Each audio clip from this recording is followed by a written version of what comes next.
Podemos. Um, dois, três e...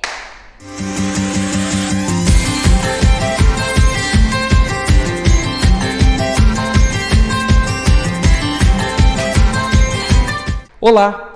Sejam todos mais uma vez muito bem-vindos a mais um programa Tô na Área pelo canal da Felicidade FM Web.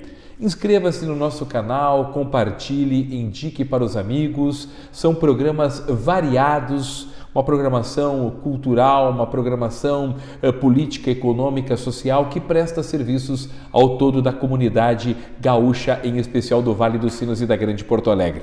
Programa Tô na Área de hoje, recebendo o professor Gabriel, que é o líder, o presidente do sindicato, do Sindiprof de Novo Hamburgo. Professor Gabriel, seja bem-vindo, o homem que dirige aí ao lado de outros colegas e colegas do Sindiprof de Novo Hamburgo. Obrigado pelo convite, Marcos, e a Rádio Felicidade também por poder conversar um pouco com você sobre esse tema tão caro que é a educação do nosso município. Vamos lá, obrigado, sempre à disposição. Nós que agradecemos. Gabriel, a tua paixão pelo magistério é de uma família de professores? Não é de uma família de professores? Me conta, como é que surge lá na juventude o desejo de ser professor, de viver da docência? Não sou de uma família de professores antes da minha geração, na verdade. Até foi interessante essa pergunta, porque começou uma leva, né, de familiares que começaram a fazer pedagogia, no meu caso história, claro, magistério, mas anteriormente não tínhamos ninguém. Foi a minha geração, eu, meus primos, a minha irmã e agora minha esposa, então acaba sendo uma família, né, de professores de uma certa forma, né, mas não, nem todos são, óbvio, né? Claro. Mas a partir da minha geração, eu e meus primos. Certo. E esse interesse, acredito que foi pela própria experiência que a gente teve durante a nossa fase como aluno, né? As inspirações que a gente tinha, né, com os nossos professores. Acho que a época que a gente também estudava ali, anos 90, né, no ensino médio, então tu via assim toda aquela discussão da LDB, então a gente participou como aluno, assim, vendo essas transformações da educação, da nova LDB. Eu estou analisando contigo agora com a tua pergunta, assim, claro, né? Porque é muito interessante a gente pensar onde é que o porquê, mas eu acredito que foi isso. Então eram coisas muito, muito próximas ali da gente, né? Essas discussões sobre educação. E aí acabou que quando chegamos ali no final do ensino médio, que tinha que se inscrever, eu, minha prima, meu primo, e daí um pouco mais tarde a minha irmã que fez magistério, né? Fomos pro lado da educação. E me conta, como é que tu te envolve com o sindicalismo em si? Quando é que tu começas a militar no Sindiprof? Como é que tu chega à presidência do Sindiprof em Novo Hamburgo? Com o sindicalismo foi anterior, né? Eu fui professor contratado no estado também e depois funcionário de escola um tempo, concursado, antes de vir para cá. Trabalhei no Estadual de Sapiranga, no Olindo Flores, e na Charlau, em São Leopoldo, no Premem de Sapiranga também, né, pelo estado. E aí comecei a me envolver pelo CEPERS, né? Aí militante de base, representante daí do Conselho 1 por 1000, que é um representante de base que tem no CEPERS, a cada 1000 sócios no núcleo, tem direito de ter um representante nesse conselho. Daí eu bem jovem, assim, já estava nesse conselho ali e tal. Depois fiz o concurso para Novo Hamburgo, e aí, aos poucos, fui participando das atividades do sindicato, né? E aí, me tornei presidente, né, em 2015, e muito depois daquele movimento de greve bastante forte que teve, né? Sim. Eu ainda não estava na direção, mas ali participando, ajudando, né? Eu e as minhas colegas que depois entraram comigo na direção ali, nós auxiliando a direção da época na condução do movimento, da greve, né? Deixa eu te perguntar, nós estamos conversando hoje aqui no Tô na Área, recebendo nesta quarta-feira o Gabriel do Sindiprof. Eu já quero entrar na questão da pandemia, mas antes, excluindo a pandemia, excluindo a necessidade de vacinarmos agora os professores, antes de entrarmos na discussão dos protocolos nas nossas escolas municipais e a tua avaliação como sindicalista do Sindiprof de Novo Hamburgo, quais são as principais bandeiras antes da pandemia não resolvidas para vocês, professores da rede pública municipal? É importante tu falar isso, Marcos, porque a gente tem uma pauta bastante extensa e até antiga, de certa forma. Certo. Né? O primeiro ponto de antes da pandemia, né, vamos elencar por importância, seria o nosso plano de carreira. Né? Há necessidade de revisão do plano de carreira dos professores do município de Novo Hamburgo. Nós passamos por um processo de mudança entre 2009 e 2011, né? Que foi extinto o plano, e depois em 2011 foi aprovado um novo. E esse novo plano de carreira, o atual plano de carreira, né? Que esse ano completa 10 anos, né? Então, se a gente for pensar, ele é um novo, né? Mas já tem 10 anos, e é 10 anos em que a gente está pedindo mudanças. Em que sentido? Primeiro, ele não reconhece de imediato a formação do professor, né? Então, alguém que entra na categoria com doutorado vai ter que esperar 9 anos até ter o reconhecimento do doutorado em questão salarial e na alteração de nível. Então, para a gente isso é um desestímulo, né? Isso é desestimulante para que pessoas entrem, que já tenham essa formação, entrem, e para que quem está estudando, se tu for pensar somente na tua carreira, tu não vai estudar, não vai fazer, porque tu precisa ter outras motivações, ou o gosto de aprender, ou a vontade de querer te aprimorar no teu trabalho, mas sem pensar numa contrapartida. Então, por isso que a gente briga por mudanças do plano de carreira, tanto no reconhecimento imediato da formação, que é esse primeiro ponto, e também numa diferenciação que existe entre os professores que são da educação infantil, que é quem dá aula nas EMEIs, né, de 0 a 5 anos, né, 6 anos, quem dá aula nas EMEIs e nas EMEFs, né, que tem a educação infantil, ganha um salário 30% inferior a quem já entra com graduação. Né? Então, porque os últimos concursos que tiveram para a educação infantil, tirando esse de 2019, que tem um problema daí legal agora por causa da Lei 173, que é aquela lei de auxílio aos estados e municípios, que trancou tudo, né? Mas o concurso de 2015, de 2012, foram concursos que chamaram professores somente com magistério. E mesmo quem tinha pedagogia entrou como professor de magistério, né? E aí, então, assim, com um nível abaixo de quem tem pedagogia, porque o cargo era um cargo de nível médio, considerado cargo de nível médio. Mas daí passou, porque como eu disse, tem um intervalo entre cada alteração de nível, que é 3 anos. Até era 5, nós conseguimos baixar para 3, ainda não está suficiente porque ainda não é estimulante para o professor. Quando a professora entrou com um nível médio, termina a graduação, pedagogia ou outro curso, ela vai ter um aumento de 5% somente no salário. E ela precisaria de precisaria de 25% para equiparar o salário do seu colega com a mesma formação. Entende? Eu tenho uma discussão do final do ano passado. Desculpa, só para corrigir. Claro. Precisaria de 30%. Então, ou seja, há uma. É que eu falei antes 30, falei 25, né? Há uma diferença de. Então, precisaria, ao invés de 5, precisaria de 30. Ou seja, ela vai estar 25% menor do que o salário das suas mesmas colegas que já entraram em um outro concurso. E nem eu entrei eu sou professor de História, já entrei com a graduação, então a minha colega que entrou com magistério, quando terminar a pedagogia ou outro curso superior, ela vai ganhar 25% a menos do que eu.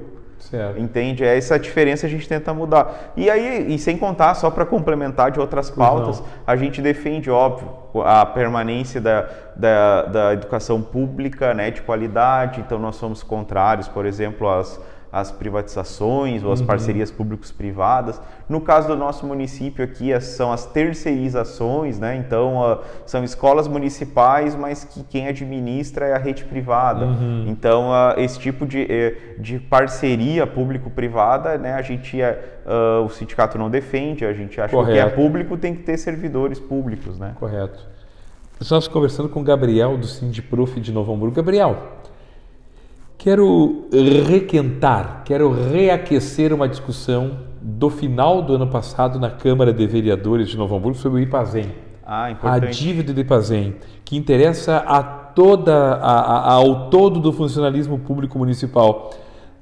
Para mim, como jornalista, não ficou bem explicado. Queria a tua ótica sobre a dívida do IPAZEM, que não é uma dívida dessa administração, que é uma dívida que vem de administrações anteriores, mas que compromete o futuro da família municipal.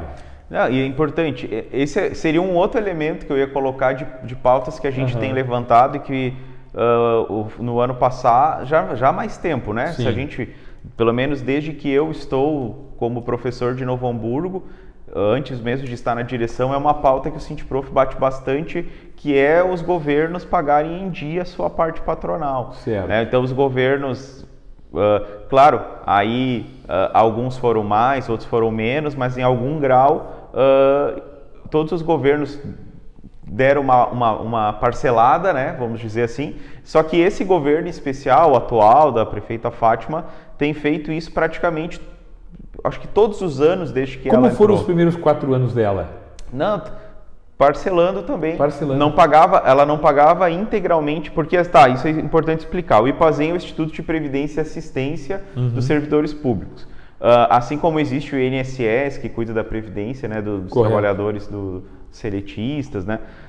E tu contribui com uma parte e o teu patrão, no meu caso a prefeito, o governo municipal, a prefeitura, contribui com outra parte. Essa parte patronal, a prefeitura não tem pago integral. Agora, nesse ano, por enquanto, parece que às vezes atrasa um pouco, logo eles pagam, né? A gente está com um conselho bem atuante que faz a cobrança, né? Mas a parte dos professores, o que é descontado de todo e qualquer servidor público municipal, qualquer servidor, o que é descontado de vocês em folha está lá. Isso é pago, a parte que é descontada. A contrapartida da prefeitura não entra. Não integralmente. Certo. Né? A parte que vem do Fundeb, por exemplo, eles pagam, porque daí é obrigação, mas de uma forma integral não. Então isso forma uma bola de neve, que é essa que tu falaste, porque daí quando chega na época em que a prefeitura precisa renovar o CRP, que o CRP é assim, para o governo ganhar verbas federais, é o CRP? É um certificado de regularidade previdenciária. Certo. Então, para o governo ganhar verbas, ele tem que estar em dia com a Previdência. Tá. Então, ele não pode estar devendo dívidas em aberto, né? Mas daí, parcelar pode. Então, quando ele parcela a dívida que ele tem daquele momento, né? Daquele período, ele parcelou, ele empurrou para frente essa dívida. Mas ele ganha o CRP e consegue manter os recursos que vêm do governo federal, porque sem o CRP, o governo perde uma série de recursos do governo, né? Então, sempre quando chega perto de renovar o CRP e o governo tem essa dívida em aberto com os repasses, ele pega esse bolo e parcela e joga lá para frente. Então, por isso que a dívida vai aumentando, né? Hoje, e aí tem uma diferença, Marcão, entre também o que é a dívida, né? E o que é o déficit atuarial, né? Do IPAZEM, que daí a dívida é o que eles vão empurrando para frente, que contribui para que o déficit atuarial do IPAZEM seja maior. Só que nós estamos, e aí o nosso conselho, né, os nossos novos conselheiros ali, nós estamos buscando também mais dados em relação a esse cálculo atuarial, porque a gente quer saber quanto desse déficit ele é desses atrasos da patronal. Certo. Entende? Porque daí a gente não pode considerar isso, por exemplo, numa discussão de reforma da Previdência, por exemplo, porque a culpa não é nossa. Pois é, né? E nesse ponto eu te pergunto, como é que fica hoje O funcionário público municipal, quando ele precisa da previdência ou quando ele precisa da assistência, se esse recurso não está todo integralizado, como é que fica quando se aposenta, por exemplo? Hoje o IPAZEM consegue fazer os pagamentos, né? Hoje certo. O IPAZEM não é um perigo iminente, né? Não é um perigo assim que vai bater na porta daqui a pouco tempo, né? Mas é claro, se parar se por exemplo o governo continuar a atrasar, como atrasou todos esses momentos até agora, certo. Vai chegar o momento sim que vai faltar recursos. O que eu sei, os dados daí ainda do início do ano, né? Porque daí agora a gente está buscando os dados mais atualizados. Entre o final do ano passado e início desse ano, o IPAZEM já estava gastando dinheiro, gastando suas reservas do fundo, o que não poderia, né? Na verdade, tu não pode não deveria tirar do seu patrimônio para fazer esses pagamentos. Injusto retirar do fundo para fazer os pagamentos. Isso daí vai dilapidando o patrimônio, aí sim, de uma categoria que vai envelhecer, vamos dizer assim, em bloco, né? Exatamente. E que vai ter uma aposentadoria, vai ter um número de aposentados muito grande em determinados momentos, precisa ter recursos para pagar essas aposentadorias. Desculpa, às vezes eu te atropelo. É que a gente tem uma ânsia para em 25, 30 minutos falar entregar de tudo. Mas vamos tocar a ficha. Mas vamos lá, eu quero... Do IPAZEM eu sugiro até, Sim. se tu quiser, um dia a gente pode falar falar só sobre isso. Isso. E aí nós temos as conselheiras nossas, elas Exato. podem participar. Eu queria, né? Que é um assunto muito importante, porque se o IPAZEM quebra, é importante a comunidade saber que aí sim é uma conta que a cidade toda vai pagar. E aí eu até quero que depois a gente não pode deixar. Nós temos hoje um presidente e uma presidente no IPAZEM. É uma presidente. Se tu puder me passar depois o contato dela, Isso. Eu quero convidar ela também para vir aqui no Tonar. E nós temos as nossas conselheiras, tem também. A Gabriela, que é a conselheira fiscal, a Márcia, a Luciana, as conselheiras do Conselho Deliberativo. Depois tu me passa, porque eu vou agendar uma hora para vir aqui.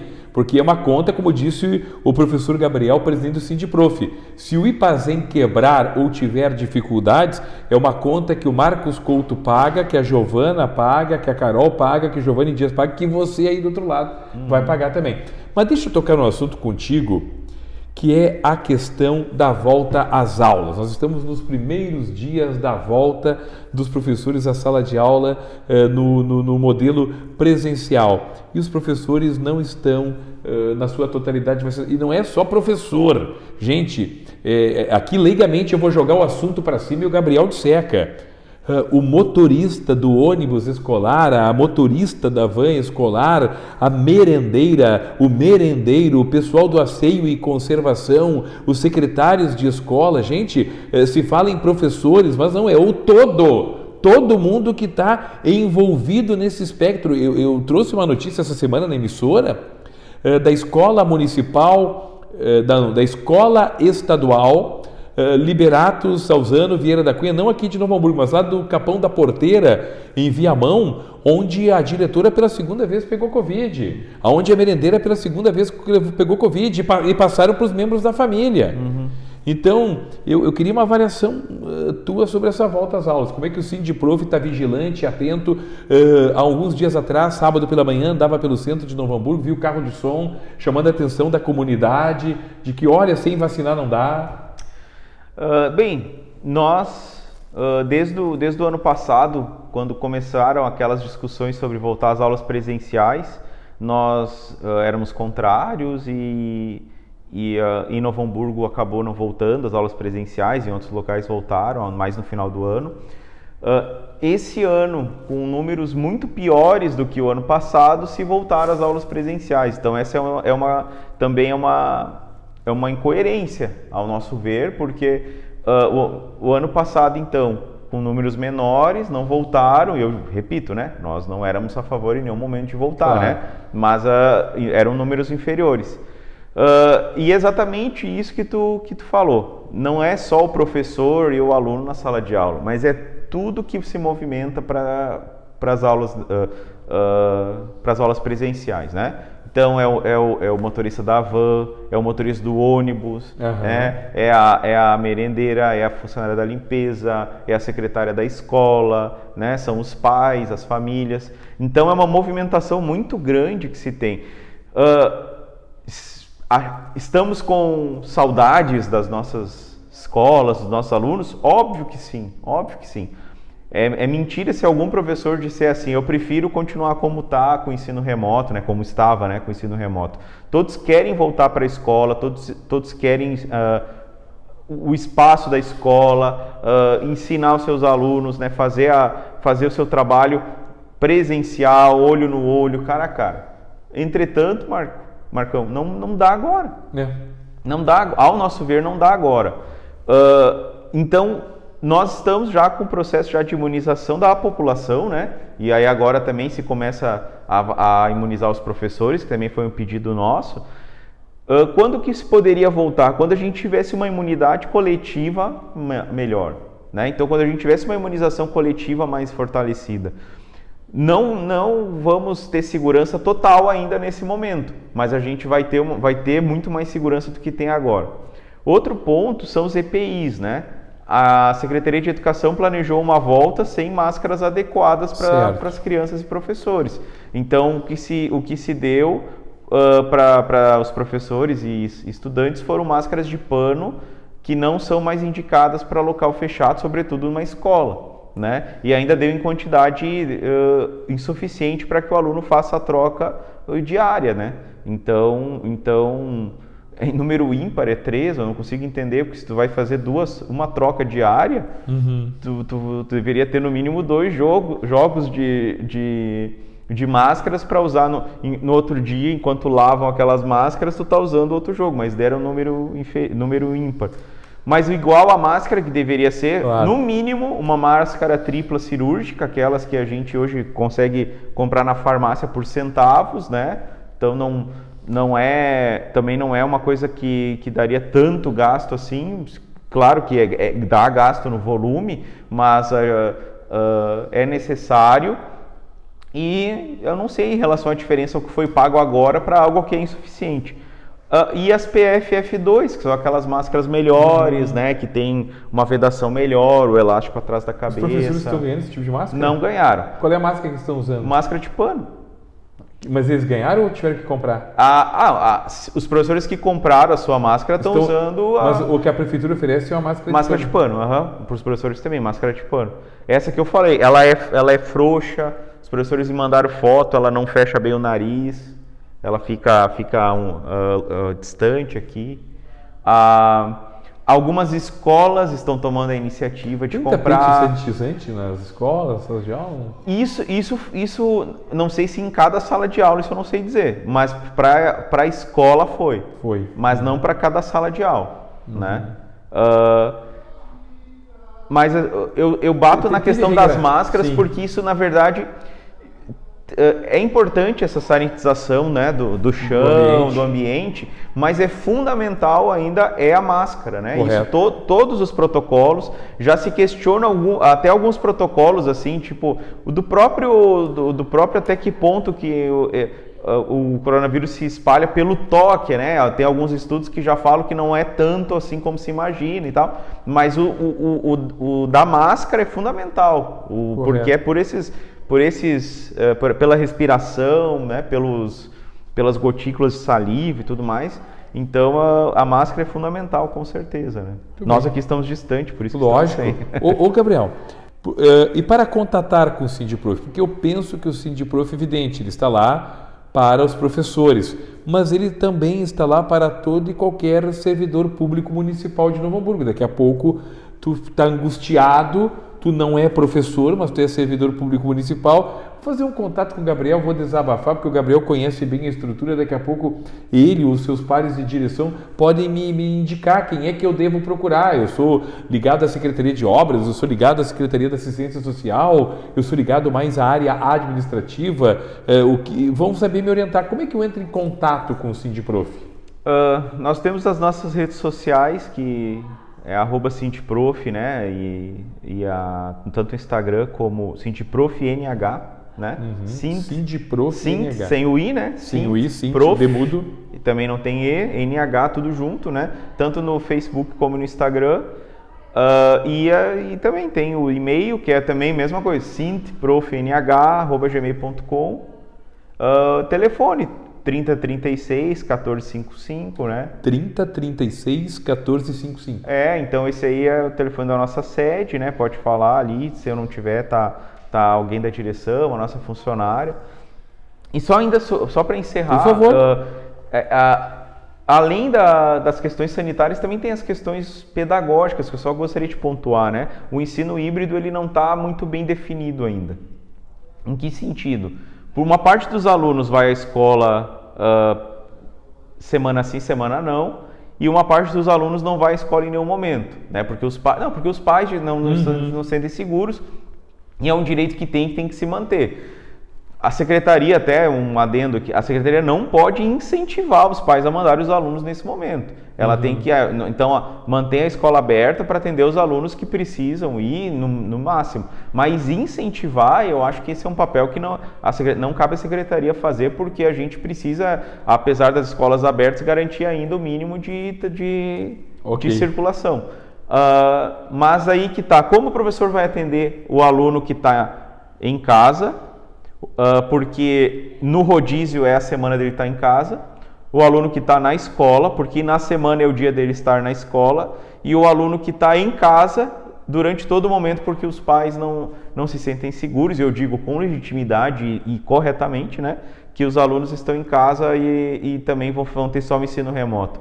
E aí não tem carga horária disponível para o professor fazer tudo isso, e o ensino então vai ser prejudicado. É esse ponto que a gente também quer levantar com as famílias, com as comunidades, o esforço que os professores, que as escolas estão fazendo para tentar atender, mas que a Secretaria de Educação não estabelece um critério definido para esse atendimento, para ser de forma equânime e com qualidade, né? Então isso que a gente levanta também esse questionamento, né, Muito bem, olha, recebemos hoje o Gabriel, do Sindiprof de Novo Hamburgo, e eu quero encerrar o Tô na Área de hoje com o telefone do Sindiprof, é 36 14 55. 36 14 55, e nas redes sociais é o Sindi, o Demudo, Prof, F, Mudinho, NH. Exatamente. Vai achar. Todas as redes sociais, Sindiprof NH, e e-mail.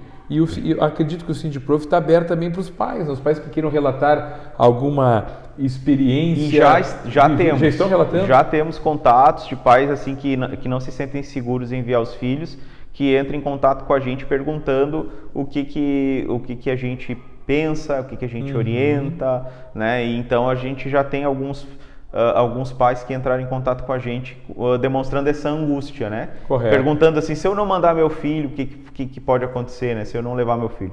A gente diz que está correto, né? Tem que ter essa preocupação, não levar e resguardar a saúde de todos e todas, né? Obrigado, muito obrigado, Gabriel, por ter atendido o nosso convite. Estaremos sempre à tua disposição. Obrigado pelo convite, então, Marcão, e a Rádio Felicidade, estou à disposição.